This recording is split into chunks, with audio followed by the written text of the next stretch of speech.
In my most recent video, I showed off this, which was my most recent purchase. It's an E34 525i all the way from Germany. Now, this isn't my first E34 that I've owned. I've had another one that I've shown on the channel. And since these vehicles are now 30-year-old cars, there's a couple of things that I've found that they always need. And in this video, we're gonna go through and address those on this car. Now, the first thing I recommend addressing are both the hood struts and the trunk struts. These pieces of metal are big and heavy, and you're likely going to be under the hood working on your car, and if not, you'll definitely be using your trunk. And these things are like big guillotines. So that's the first thing we're gonna replace. Now, one thing to note is there are very cheap struts that you can buy on both eBay and Amazon. I have tried those. I would not recommend using them. They do not hold up, they will not last you as long, and they do not have as much lifting force as the OEM struts do. And you don't even save that much. Just get the OEM stuff. Now, all you have to do to remove these struts is there's one clip on each end. They're identical. And then this retainer just comes straight off of here, which in reality, if you just bend that back, this little tab here, you should be able to pop this off just like that. Gonna try to show you doing the same. And you do have to hold your hood up while you're doing this, if that wasn't self-explanatory. Just pry that little tab and just work it off. There you go. So just to show you what I'm actually doing to pop these off of here, the flange that I'm talking about that you have to bend is this little tab right here. That's what actually hooks in and engages the mounts on both the hood and the trunk. So you just bend that little tab back around that way. Now, reinstalling is even easier. And that's one other thing that you get when you buy an eBay or Amazon special is these retainers don't actually fit properly and your strut just springs off randomly. So another reason to go OEM. Those just clip right on there. Not even any prying or anything. Just like that. Good as new. So now all you gotta do is the exact same thing over on the other side and you're done. And as you can see, now when you pop the hood, it actually springs up. And if your car has been better kept and everything's lubricated, it'll actually spring up and slide forward. But this will work just fine. So doing the trunk struts, same sort of deal. It's just more tucked up in here. They're larger, longer struts, and for good reason. This is a heavy piece of metal. If this thing comes down on your head, it's gonna hurt pretty bad. Bend that little flange off.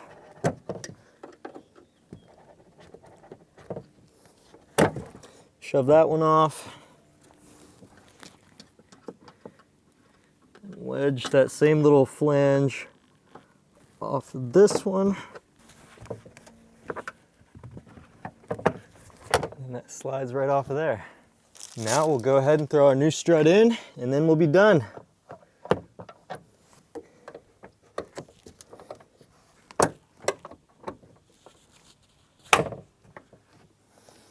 And just like the hood struts, all you gotta do is do the other one on the other side, and you are done. There we go. Man, how nice is that? Ooh, man, that's how it's supposed to be. Cool. Now the next thing we're gonna hit are these door handle gaskets. They're almost always just disintegrated and they're pretty easy to come by. This is one place that I did go the cheap Amazon route. It was $10 for a set of 4 of these on Amazon and I couldn't pass that up. On my green E34, I bought the more expensive ones, the real premium $20 ones. But I couldn't find any real OEM options for this, so you're gonna have to settle for something a little bit less. And I figured, why not try the real cheapy $10 ones and see how they go. Now to replace this door handle gasket, we're gonna have to first remove the door handle surround itself. And to do that, all we need is a flathead screwdriver. And we start by just popping this little grommet off of here. And then just in this hole here, it's kind of difficult to see. Let me see if I can get it on camera. So this is the only way I can really show it to you. Just inside of this hole is a little flange right here, and all you do is push that away from you, and that should release the surround. They can be stuck a little bit, but usually they release pretty easily. So all I'm going to do is push in on that little flange there, and it slots right over. And then the surround peels right off, and all of the little bits of rubber fall right off. So once we have our door handle surround removed, we take our new gasket. They go with these little nubs facing the surround itself, and you just press it into place. All those little nubs line up with the little pegs in the surround, and they just squish right into place like so. And we slot the surround back in. Now once you have the surround in place, you're just going to pull that little flange that we originally pushed away back into position. You're going to be careful because you don't want your tool to slip. And to do this, you can use an Allen key, a 90-degree pick, whatever floats your boat, just as long as you can hook it around the back of that little piece and pull it back into position, just like so.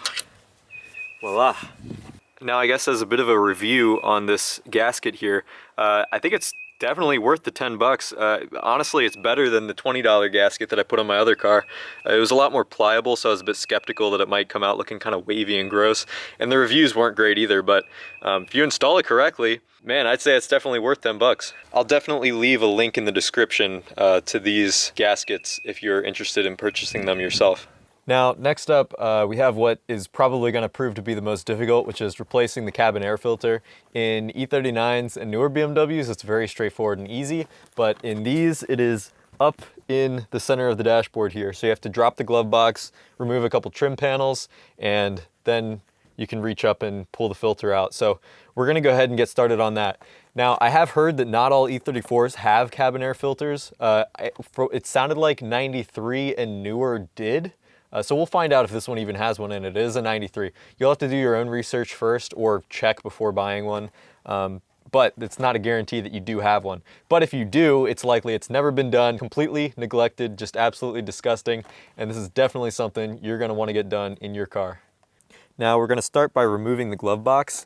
The first step in doing that is there is a strap on this side that has clips very similar to the ones that we saw on the struts for the hood and the trunk, but slightly different. You just pop that little tab up and it releases the clip off of the mount, and you can just pop that little strap off. And on this side, usually there's a strut, not a gas strut, but just a little damper for dropping the glove box. This being a lower spec Euro optioned car, it just has another strap on this side. So, but that dismounts just the same way. So I'm going to show removing this clip just because it's the most visible, and then I'll leave you up to doing the other side for yourself. But for popping this off, it looks like that just pries up, and then you just push it forward and out, just like that. That should release your strap, just like that. Now the last thing you have to remove to be able to drop this glove box completely is there are two clips up under here, and those just unclip, just like that. And it releases it from this bar right here. And then should be able to slide that right out. Now the next thing that we have to remove is this plastic panel right up here. It is held in with two Phillips head screws. There is one right over here in this corner and one right up there.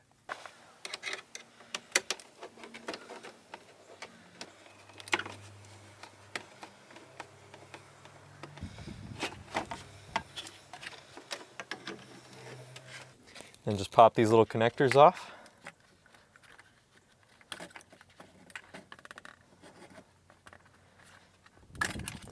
One pair for the lights, and then one connector on the switch. And there you go. So with that out of the way, there's now just these two Phillips head screws right up in here that need to come out.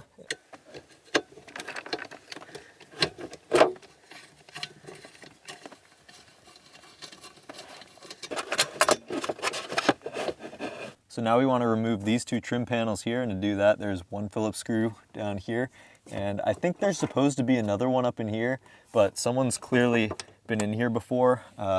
These little tabs on this were broken already, so this job may have been done, but regardless, whoever was in here didn't put it back together properly, unfortunately.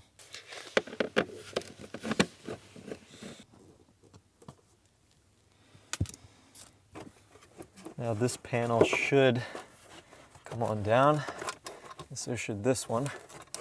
Just be really gentle because this stuff is old and fragile. So this hose is the big piece that you're trying to get out of here to get access. And this panel is held in with a little tab up in there. It just kind of comes on down. There is your wiring for your flashlight charger, which this one didn't come with a flashlight because it was a lower spec car. I'm sure that saved BMW a lot of money. And this box right here is what we've been looking for. So bear with me here. This is where things get a bit messy. But the next thing you have to remove is this little electrical box. And to do that, it pulls straight out. But there is a clip that you have to push up to clear this plastic chunk right here. So I'm gonna see if I can illustrate that on camera. The answer is yes, apparently. So I've got my thumb and I'm pushing it up. And this whole box is sliding on out, just like so. And that just comes right on out there. Make sure you clear this piece. There we go. All right, now with that sitting there, next thing is you have to remove this panel, and that's just one T20 bolt right down here. And lucky for me, that's already undone, which makes me wonder about a lot of things. But then also up here is this piece that rotates, and it rotates lefty-loosey to make it come off of here, just like that.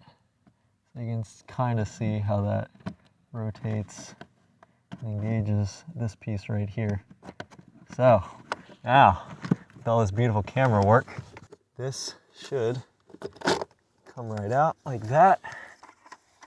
And let's see what we have going on in here. A little bit of gunk, a little bit of grody stuff. But the filter doesn't look old. So let's pull that out real quick and inspect it.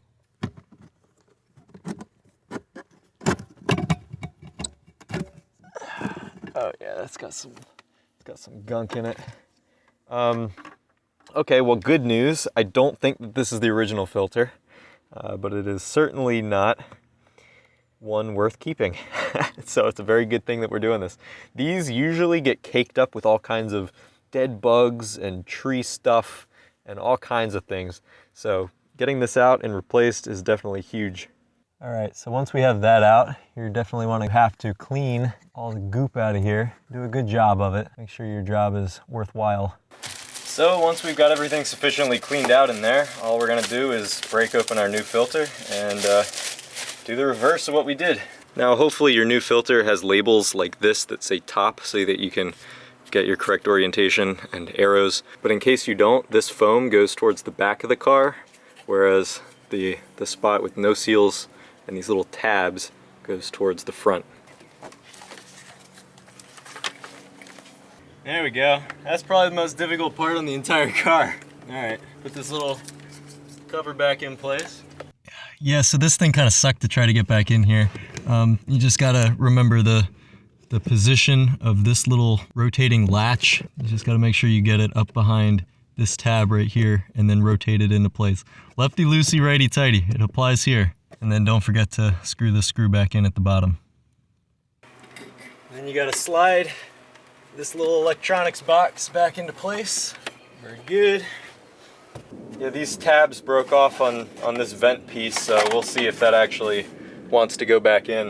All right, so just a note with this plastic footwell vent, if these two tabs up in here break off like they did for me, you can just suspend it with zip ties up and around through there and put that little screw in there and it'll kind of hold. I mean, you're not gonna get a perfect seal up in here. I'm not really too worried about it. It's good enough. You got to feel around the back of this panel where these tabs slot in. You have to kind of guide them in with your finger like that. There we go. This little tab slots up under the center console here.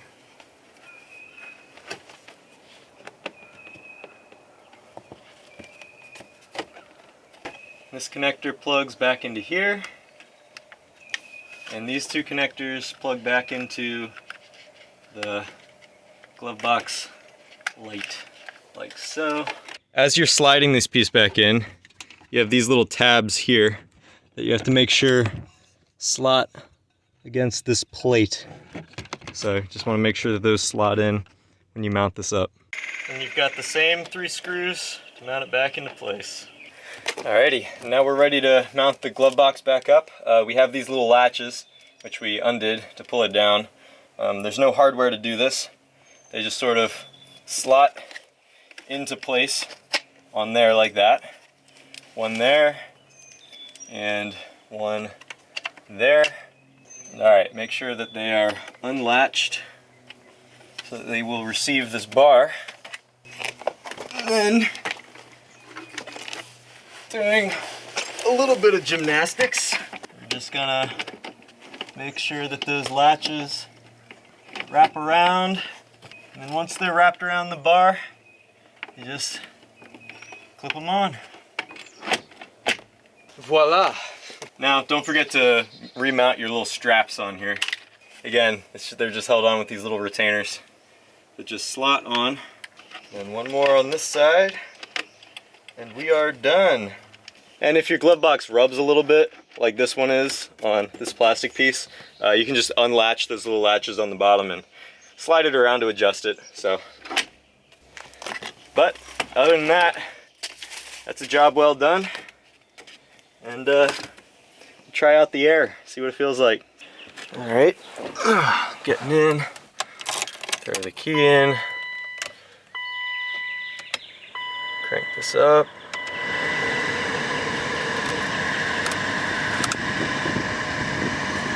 Well, it's blowing air, but yeah, honestly, it feels like we're getting a lot more airflow. So that's a big improvement there if that's the case. So that's all I've got on this car for now. We got some good work done today. We replaced all of the gas struts on the hood and the trunk so that we don't decapitate ourselves when we're working on the engine or loading the trunk. We replaced the door handle gaskets on all the door handle surrounds so they don't look disgusting, and it'll keep the insides of our doors nice and dry. And then lastly, we replaced the cabin air filter so that we won't be breathing 20-year-old dirt and grime. So that's always a plus. Now, I'm already thinking about doing a part 2 on this video because as I've been working, I've been thinking of other common issues that these cars have that I still need to address, and this is a perfect candidate for that. So keep an eye out for a part 2 after this one. And until then, feel free to subscribe, and I'll catch you in the next video.